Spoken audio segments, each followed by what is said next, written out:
police actions to pacify revolting subjects, protecting Dutch citizens and their livelihoods, Dutch war crimes called incidental excesses. For decades after it happens, events of the conflict will be described in these terms, but in reality, here in 1947, the Indonesian War of Independence is a brutal one, with major war crimes committed by all sides that lead to the deaths of tens of thousands of people.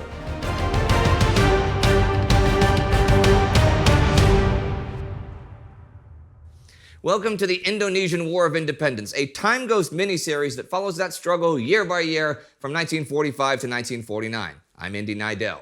Last year, the Lingadjatti Agreement was signed to hopefully put an end to the violent conflict between Indonesian guerrillas and Dutch troops. Under the agreement, Indonesia would eventually become a federal union of states under the Dutch crown, with the Indonesian Republicans who proclaimed independence in 1945 governing one of those states. Wanneer de handtekeningen die zo even zijn gezet in de historie de betekenis zullen hebben welke de ondertekenaars ervan hopen, dan vormt de ceremonie van vanmiddag het einde van een tijdperk. De tijd van twist en van onderhandeling is voorbij. But just after the treaty was signed, renewed fighting broke out between Republican forces, the Dutch military, bands of revolutionary youth called Pemuda, and other rogue militant groups.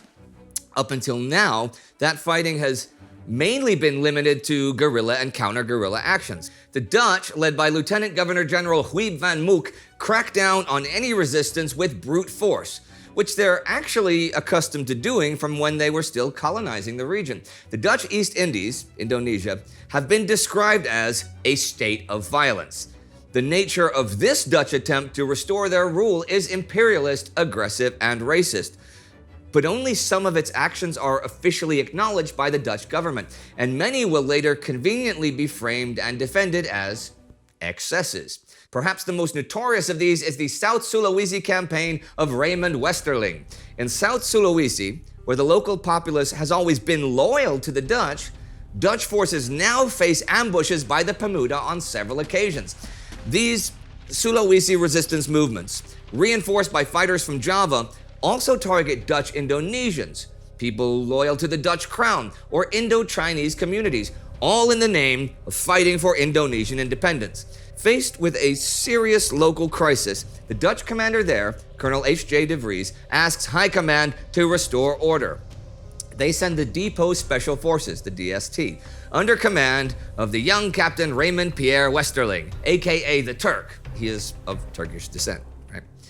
And Westerling delivers, but it is costly and it is vicious. He arrives in Makassar, Sulawesi on December 5th, 1946, and begins pacifying, or rather cleansing, the region with 120 of his special forces. What follows is a very brutal campaign. The Westerling method includes the extrajudicial killing of suspects. Westerling and his gang approach Indonesian villages suspected of housing insurgents like so.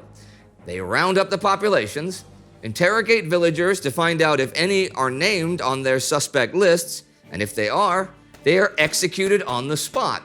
When intelligence becomes less reliable, as the local populace turns against them, the DST intimidates the locals into giving up their friends and their family members. Often, criminals are dragged from prisons to be executed as a public example.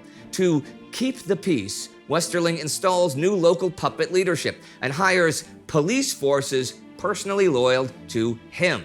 In total, he is responsible for killing somewhere around 1,500 people, whether actual fighters or just unfortunate villagers, though some Indonesian sources list as many as 40,000 casualties.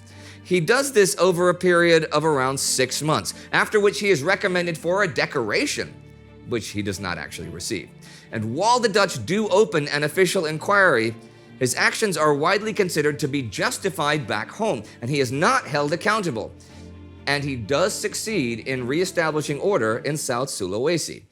And as hostilities continue through early 1947, the future of the Lingadjatti Agreement and the stable administration it hopes to create has become increasingly uncertain. The agreement stipulates that the federal union should be established before January 1st, 1949. Now, though, the Dutch argue that the Indonesians are not living up to the expectations set in the agreement. First of all, guerrilla actions against the Dutch continue unabated. Dutch nationals are intimidated and killed by rogue bands of Indonesian fighters. Some groups even impose a food blockade on Dutch-controlled enclaves. This is because there is not one homogeneous national movement or military at work.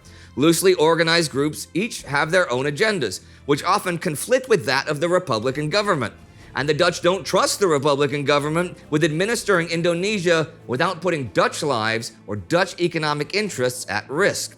Natural resources are illegally traded on the black market, and the safety of Dutch and foreign nationals cannot be guaranteed, as fighting against the Dutch and within Indonesian groups continues.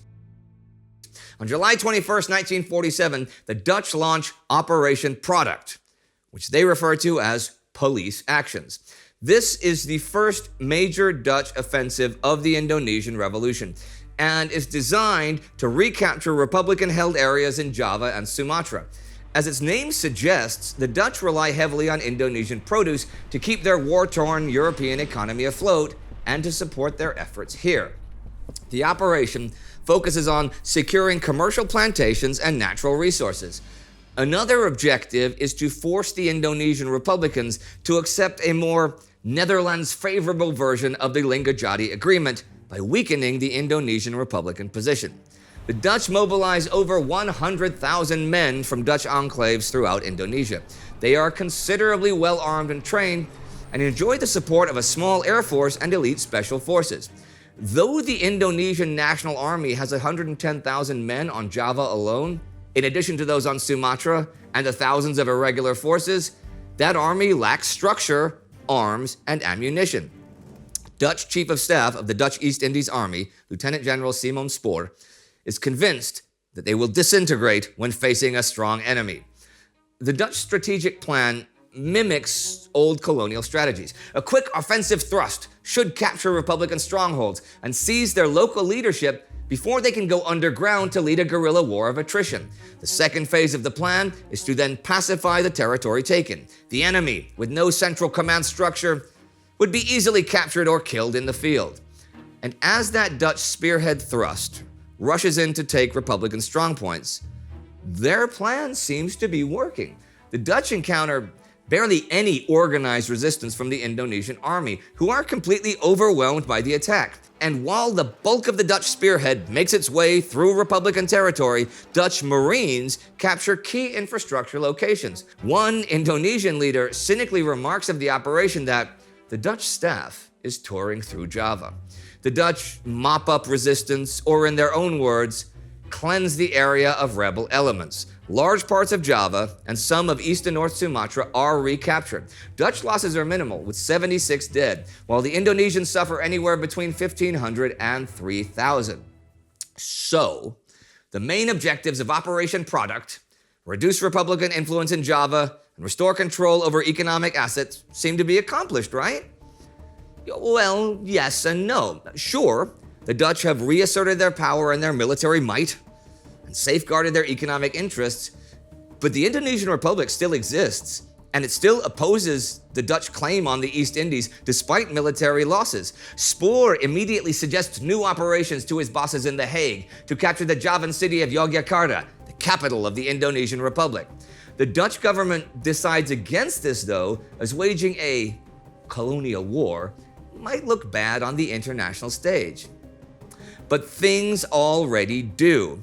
I mean, Indonesian leaders Sukarno and Muhammad Hatta are especially skilled in stirring up the international community. In response to Operation Product, both Australia and newly independent India object in the United Nations. Furthermore, under pressure from the United States, the UN imposes its first ever ceasefire, forcing the Dutch to halt Operation Product on August 5th. You see, the US was already making efforts to end colonialism before World War II. The Monroe Doctrine aimed to limit European colonial control in the Americas already in the 1800s, but now that policy is extended to Asia, including America's own former colony, the Philippines, and Indonesia. To the Dutch, though, it's clear that though the US are allies, neither they nor the United Nations wants to protect the pre-war status quo. So the Dutch are increasingly cautious to not draw too much foreign attention, and mask their military actions as peacekeeping missions, calling Operation Product a police action, despite the deployment of over 100,000 military personnel.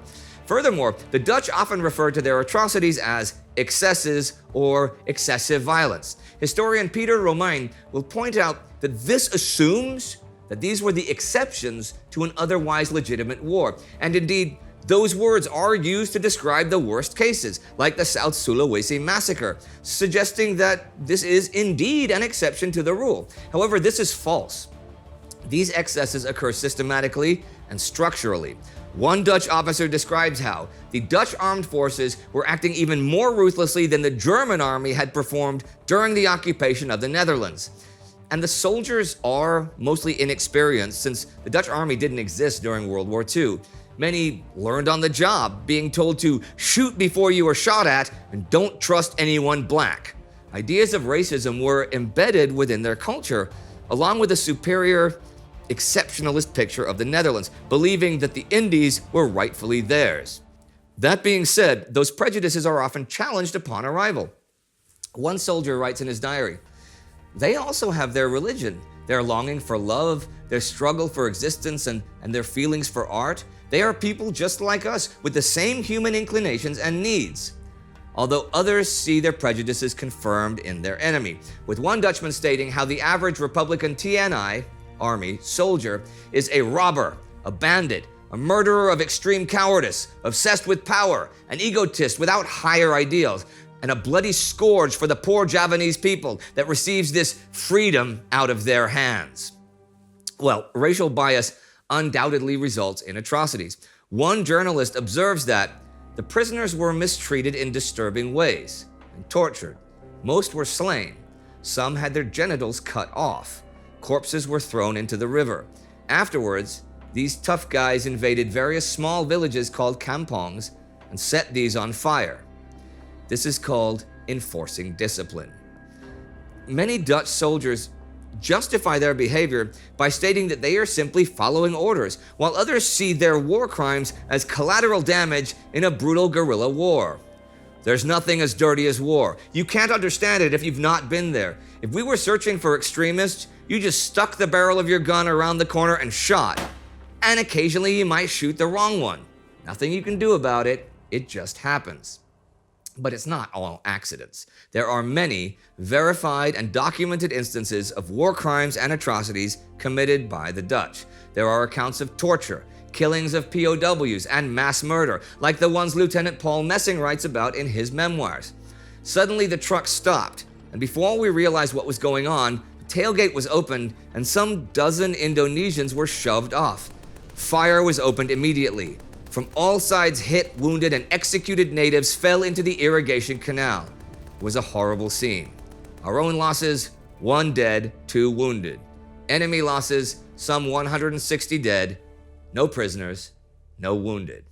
The excessive nature of the Dutch military efforts are a deliberate effort and strategy of counterinsurgency and irregular warfare. But historians still debate whether the Dutch approach is actual genocide. Colonial warfare and genocide are often hard to distinguish, since in colonial warfare, the colonial opponents are usually ethnically homogeneous. In any case, it took the Dutch nearly 75 years to come to terms with this dark page of their history, as King Willem-Alexander only apologized for, and I quote, the excessive violence on the part of the Dutch in those years in March 2020. Anyway, violence continues throughout Indonesia despite the ceasefire signed after Operation Product. The Indonesian guerrilla tactic is based on Mao Zedong's ideas on mobile warfare. Big confrontations are avoided, and the enemy is tricked into overstretching its supply lines, making them vulnerable. Guerrilla forces infiltrate the countryside, winning over the hearts and minds of rural populations to gain resources and recruit new manpower. So, though the Dutch won large amounts of ground in Operation Product, consolidating their power is practically impossible because of the Indonesian army's guerrilla efforts. All over Java and Sumatra, Dutch positions are attacked and ambushed, Dutch possessions are burned to the ground, and Dutch military personnel or civilians are harassed, intimidated, and killed to create constant feeling of looming danger. The Dutch ultimately failed to pacify the occupied territories, and they are left in a dire situation. Spoor does not have a strategy to deal with the Indonesian army, which he seriously underestimates. Pre-war experience with colonial subjects or revolts causes the Dutch to be dismissive of their enemy's abilities. Sure, and Operation Product did not show off the Indonesian army's capabilities at all, but the Dutch still do not regain firm control of the islands. If anything, Operation Product merely increased the area they have to police. So General Spoor's tactics, they're kind of a bust. One option is left. Push on to Yogyakarta and remove the Republican leadership from power. Surely that will force them to surrender. But for now, for the remainder of 1947, an official ceasefire limits the confrontations between the Dutch and the Indonesians. A demarcation line is set, though many Indonesian guerrillas are operating behind enemy lines anyway. The Renville Agreement, signed in January 1948 under the auspices of the UN, will transfer sovereignty of Java and Sumatra to the Dutch until the United States of Indonesia can be established. Like under the Lingadjatti Agreement, the US of I will become a sovereign part of the Kingdom of the Netherlands.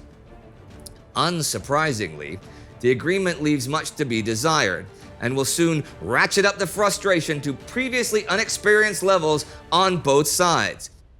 But if the Dutch keep their word and transfer power to an Indonesian government, what will that freedom look like? Sure, a sovereign state of Indonesia is the goal of the Indonesian independence struggle, but the current plans only allow for a limited independence, as the Dutch still keep their fingers in the pie. Many Indonesians want to be free of Dutch influence altogether, but even then, opinions differ whether the resulting state should be nationalist, communist, secular, or Islamist. So in 1948, we will see the bloody internal struggles of the nationalist movement, while the Dutch meanwhile continue their efforts to restore their empire with more massive violence of their own.